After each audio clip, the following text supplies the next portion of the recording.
Thank you very much, Madam Speaker, for this opportunity. Allow me to update the Parliament and our people with respect to the Ministry of Finance, just to say that the IMF report, the Article 4 report, is out. As I said to the people of St. Kitts and Nevis, that I will always make available the IMF report, because in the past, especially in 2018, the IMF report was hidden from the people of St. Kitts and Nevis and hidden from the world. As a result of that, the reputation of St. Kitts and Nevis was severely affected. And I still believe, Madam Speaker, that that affected confidence in people to invest in St. Kitts and Nevis. These things have real consequences, and I continue to believe that is one of the reasons why during the 7 years of the past administration there was not any major investment from outside of St. Kitts. And so that is available. Let me say, Madam Speaker, that it speaks to the issues that we are doing, or the transitioning, with respect to the transitioning of our economy from a purely CBI-based economy to a diversified economy, where we want to really make sure that St. Kitts and Nevis becomes a sustainable island state. To that extent, I want to really announce as well that we have raised over $30 million to start the initial phase of geothermal, which is the most critical stage to get started, the stage that is most difficult to get investments for. And so I've partnered with the Premier of Nevis, who also happens to be the leader of the opposition, to make sure that we could have secured the necessary funding. So I want to say that we are on track, really, to have drilling start for geothermal. We are already receiving companies and bids from those companies who are interested in doing the work that is necessary. Madam Speaker, I want to say that this is a tremendous achievement. And that is why I keep saying that we might have our differences, but there are national issues on which we should always come together as a people for all of our benefit, or for mutual benefit. The geothermal project would put St. Kitts and Nevis, or has the potential to put St. Kitts and Nevis on another level of sustainability, reducing our vulnerability and making us more resilient as a country and propelling us to a sustainable island state, Madam Speaker. And so I want to say that that is extremely good news for us here in St. Kitts and Nevis. With respect to the report, we are expected to grow, even though I said that we were expected to flatline as we go through transition, understanding the difficulties with CBI. That should never happen again in the life of St. Kitts and Nevis, where we become so dependent on a vulnerable industry. We are expected to grow 2% nonetheless, while we transition to a more diversified economy. Madam Speaker, I also want to update from an investment perspective in terms of the Ministry of Health, that the hospital project, the National Hospital Project, where we are constructing a smart hospital climate to deal with the climate and technologically advanced and so forth, is well on its way, and construction will start definitely this year and the early part of this year, I would say, Madam Speaker, so that that project can really be implemented to redound to the benefit of all of us across the Federation of St. Kitts and Nevis. And so I'm very pleased that that is another major project, apart from the geothermal, that will also be taking place. Also want to update that we are coming to the final stages of the Bastia High School. We are now at the stage of the EIA, which I'm told will take just a number of weeks. And once the EIA is finished, we will be ready to roll out the implementation of the Bastia High School. As you know, Madam Speaker, the Bastia High School was supposed to be built, and the last administration did nothing substantial to build the Bastia High School. However, we spent nearly $21 million and not much to show for it. And we are really looking at that. That was a travesty, Madam Speaker, and to the people of this country, that near $21 million was spent and not one brick was laid towards the Bastia High School. However, in less than 3 years, This administration is going to make sure that the Bastia High School gets on its way. It would have been good, Madam Speaker, if we could have recovered that $21 million and put it into a serious project to make sure that the students, the community, teachers, and children, and teachers, parents, community, all who would benefit tremendously would see the benefit of the construction of a modern Bastia High School, something that they definitely deserve. We also are moving, Madam Speaker, with the Performing Arts Center. Again, we are coming very close to that point. The plans are out. The contractor to be chosen is already in the final stages. I think they have all come for. I think the contractor will be chosen within the next, very, very, very shortly with that project. And therefore, we expect that to go forward as well. Madam Speaker, I mentioned in all of this, and also let me mention the Tabasco project. I want to say that Tabasco is presently on the ground. We have already procured a significant, the equipment that are necessary to implement that project. The equipment are on their way here. We have already secured a space on the industrial site, and to let our people know that the Tabasco project will move ahead this year. I'm saying all of this, Madam Speaker, just to let our people know that when we spoke about these things in transitioning our economy, because we had suffered a deficit for obvious reasons, which I explained, that we were spending to invest in these things that will propel St. Kitts and Nevis, not just St. Kitts, and Nevis forward. Because I want to mention that Nevis is getting ready to start their airport project, which they, as you know, Madam Speaker, we came to this House and the government side and guaranteed that the resources that Nevis asked for, that they would get those resources to push the airport forward. And that is a big step in the right direction for Nevis. Can you imagine St. Kitts has the larger airport, bringing in the largest jets? Nevis has a smaller size airport, up to date, that can host all those smaller private jets. This federation would benefit across the board, Madam Speaker. And I wanted to mention that as well. And the reason why I mentioned that, Madam Speaker, is that the investments should never be on one side of the federation. The investments should also be on Nevis. We have guaranteed for Nevis 37 plus about maybe 40-something million US dollars investing in the geothermal, the airport projects, and I show others that would be there.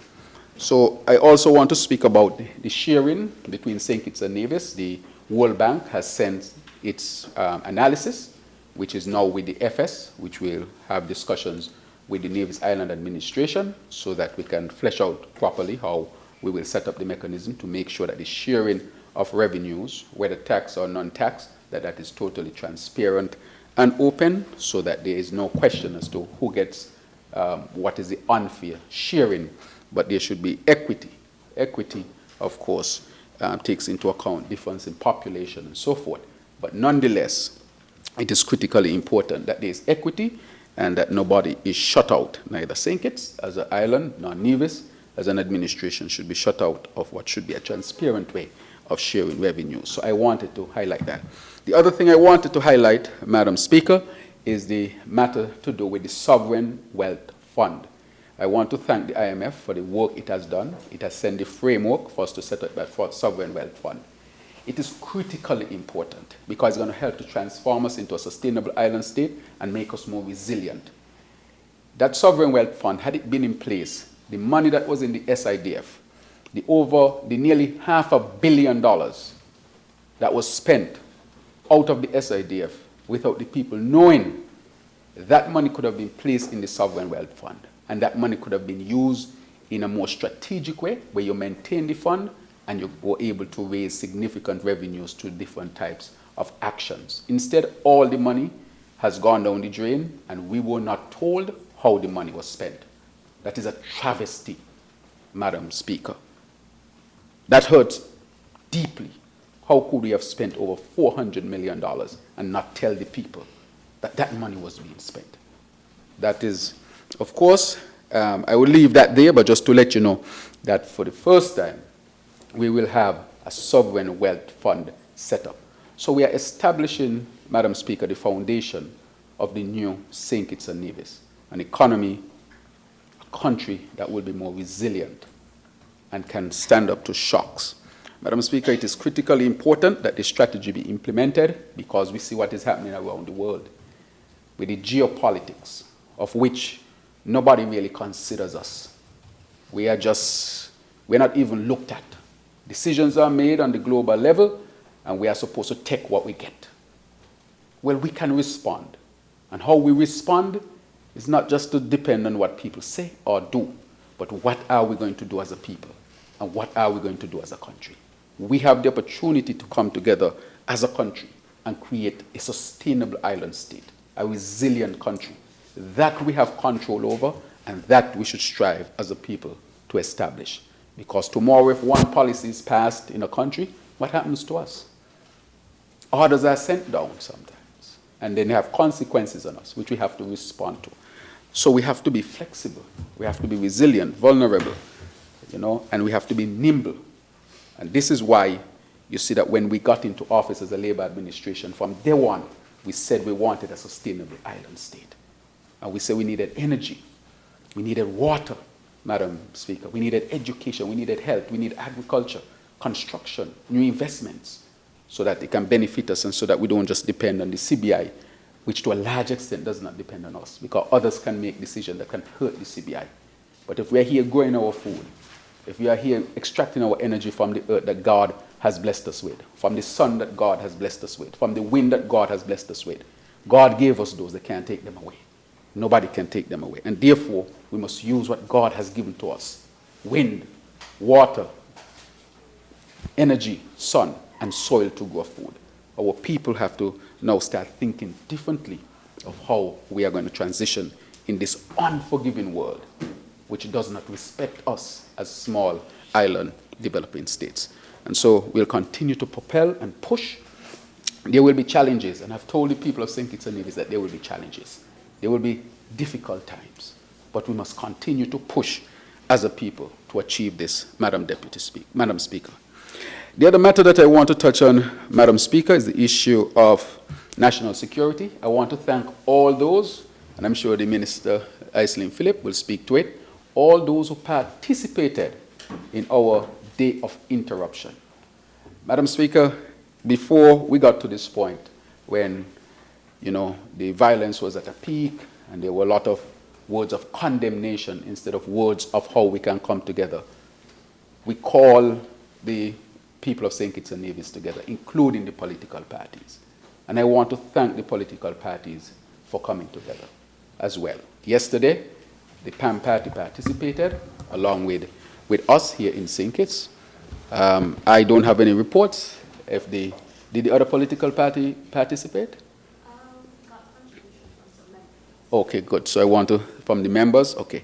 So I want to thank all of them for that as well. The reason why I did that is because crime had been affecting or is affecting our federation for decades. Did not start with us, Madam Speaker. We just came into office in 2022. And I held the position that we can implement a scientifically proven approach which is health-based, happened to be my field of study. I've always said it will work, but for it to work, everybody has to come together. And in coming together, we will be able to deal with this matter. Whether it is here, any other country can adopt it. But we were able to come together on a 90-day campaign and beyond the 90 days and start to implement what we will call the strategic approach to dealing with crime and violence. And not just crime and violence, but look at the whole issue of citizen security, which is beyond just law and order, or what we'll call the security apparatus.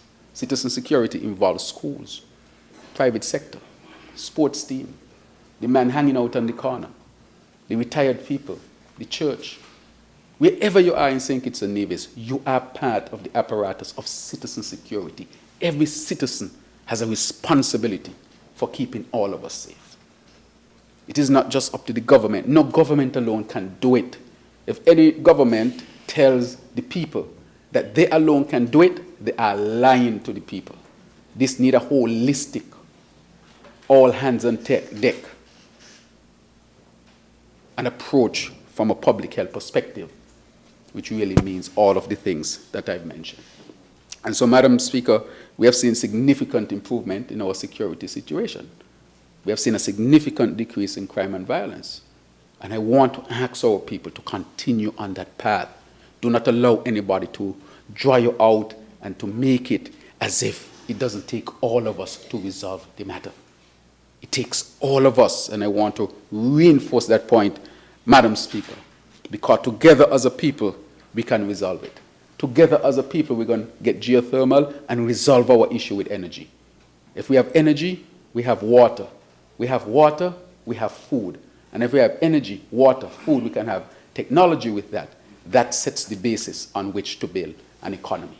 And so that is why, Madam Speaker, I continue to say, how could we have spent over $400 million from the SIDF that the people of St. Kitts and Nevis did not know about? And we don't have enough water. We don't have enough electricity. We don't have enough food. We made a leaking hospital, a Bastia High School that was not built. So our health system was weakened, our energy security weakened, our water security weakened, our education system weakened, and other infrastructure. When all of that is done, no pension plan for the GAE workers, social security, no reform whatsoever, development bank in total trouble. It was rubbished, a CBI program that lost respect, and a country that refused to print its IMF report because it was too embarrassed to do so. What I'm simply saying, Madam Speaker, is from our Ministry of Finance standpoint, from a security standpoint, we were weakened, yet hundreds of millions of dollars was spent, and we can't account for it. A government that cannot provide water for its people is not worth its salt. Water is too basic for a government not to supply and make available to its people. That's one question I have to ask, Madam Speaker. Anybody who says that they're running a good country, I'll ask you, do your people have water? If your people don't have access to water, you can't convince me that you are investing in your people. Before we get on to talk about anything else, without water, Madam Speaker, you cannot properly develop a country. And that is why I want to thank the Minister of Infrastructure, responsibility for water, for making sure that we are resolving our water issues. So we are making the investments for Ministry of Finance to make sure we got the well dug in Keon, to make sure that the desal plant that we have invested in significantly, tens of millions of dollars, that it can provide 2 million gallons of potable water per day so that our people can have access to water, Madam Speaker. And so it's okay. We have taken the decision to spend, to invest, and to inform the people every step of the way of what we are investing in, Madam Speaker. And so we are really spending on the very basics that are necessary to build a strong and resilient St. Kitts and Nevis. Madam Speaker, from the Ministry of Health, I want to announce today that we are going to launch our brand new spanking CT scan machine on the 3rd of March, which is this Monday. As you know, Nevis has an advanced CT scan machine as well. I think it's a 125 or 127 slice, the most advanced one. 128, yes, the most advanced type.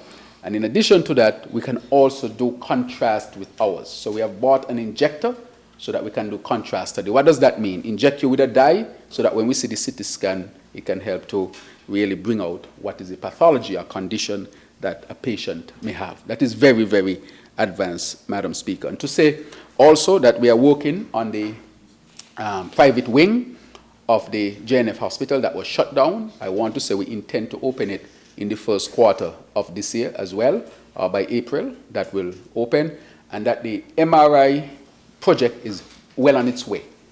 Well on its way, the building is well on its way, and we are coming to, we want to launch that before the 3rd quarter of this year.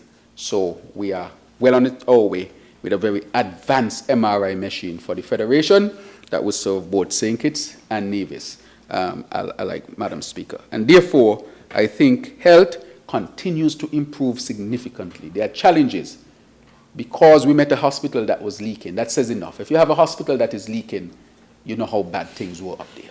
Extremely bad when a hospital is leaking. We have stopped the leak, Madam Speaker, and so we are investing in other areas in terms of specialists and in terms of getting the equipment. The other thing that we are launching this year in Ministry of Health is our campaign for human resource development and customer service, Madam Speaker. Customer service at the hospital, it needs improvement. And so we are going to invest in customer service. And so this year is the year for human resource development and customer service. And we expect all of our people who treat our people at these institutions to treat them with empathy, respect, and dignity. I expect that from every doctor, every nurse, even down to those who maintain the environment and are not directly involved with medical care. I want them also to treat those who come to our institutions for care with respect, dignity, and empathy. And we are going to be doing a series of training to make sure. So, Madam Speaker, we are well on our way with all of that as we look at these things. And in the Ministry of National Security, we continue to invest heavily. And I want to thank the Social Security, who has just invested in a vehicle for the Ministry of National Security that will go a long way in making sure that we get to where we want to go. And to say to the Commissioner and his team, the Commander of the Defense Force and his team, and all those who are involved, to say thank you for your tremendous work, and thanks to all of the people of St. Kitts and Nevis who have taken national security, more importantly, citizen security, as their responsibility as well, Madam Speaker. As the Minister for Social Security, I want to point out that Social Security, with the actuary, has presented the preliminary report on the reforms that are necessary. The final report to the Cabinet is to come, I think, by the end of this month. No, by the end of this month, correct? Yeah, that to return with the final report, I think is the end of this month, which is this weekend, to present that final report so that we can bring it to Parliament and make whatever changes. Madam Speaker, if you look at the IMF report, this is critically important. The Social Security was formed in 1978. And in 1978 to now, there has not been any reform to Social Security. None. And if we don't do something now, we can lose Social Security. Again, that is in our hands. We have to reform. And I want to thank the Social Security leadership. They went around the country and on different platforms speaking to our people about the necessary upgrades, changes, reforms that are necessary to make sure that Social Security remains solvent. Solvent meaning that it continues to function and to meet its obligations to its patrons, who are the people of St. Kitts and Nevis, the workers of St. Kitts and Nevis, Madam Speaker. And so I want to say that we are in the process of bringing that final report on Social Security. And so, Madam Speaker, I want to say that with all of this happening, I just wanted to update our people today as to where St. Kitts and Nevis is heading in terms of our trajectory towards a sustainable island state, where this simply means improve living for all of our people in a resilient and sustainable way. This is an inclusive package for all of us. And with that, Madam Speaker, I want to thank you.